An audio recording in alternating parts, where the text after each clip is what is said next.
the collector's room. For years, Elias had been known as an avid collector of artifacts and oddities. His apartment was a private museum, filled with strange sculptures, masks, and relics from every corner of the world.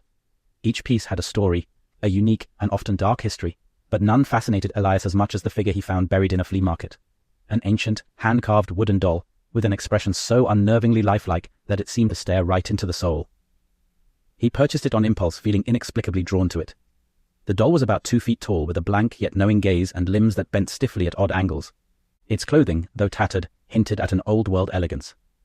As he brought it home, Elias couldn't shake the feeling that the doll was watching him, that it somehow understood his thoughts.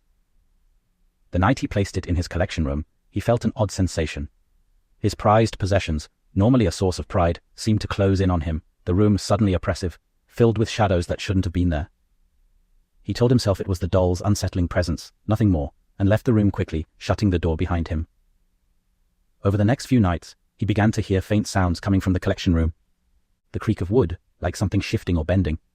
He ignored it, figuring it was the old building settling, but the sounds grew louder, a steady scrape that disturbed his sleep. When he finally opened the door to check, everything appeared normal. The doll sat where he had placed it, limbs fixed, its gaze empty.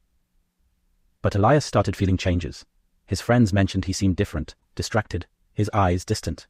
He became obsessed with the doll, spending hours watching it, certain its position would change when he looked away. The sounds continued, growing more intense, evolving into something disturbingly human, a faint tapping, an almost rhythmic beat that seemed to come from the doll itself. One night, Elias was jolted awake by a scraping sound, this time right outside his bedroom door.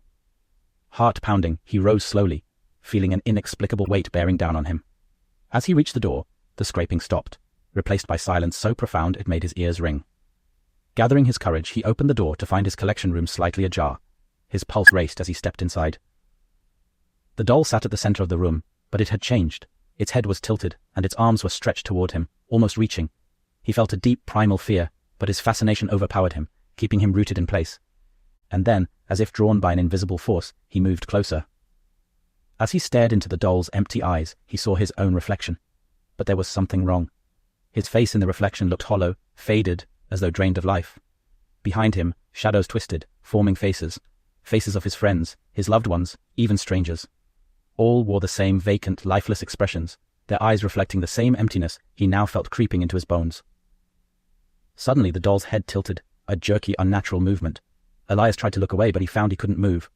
The faces behind him grew clearer, reaching out, their silent mouths moving in unison, as though calling him to join them.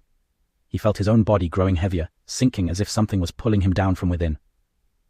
In a final desperate moment, he managed to turn his head, breaking the trance, and stumbled backward, slamming the door shut. He staggered to his bedroom, heart racing, struggling to shake the horrific images from his mind, but the sound of scraping followed him. Louder, closer. As dawn approached, he convinced himself it had all been a nightmare, a hallucination brought on by exhaustion. But the next morning, his reflection looked even worse, his skin pale, his eyes sunken.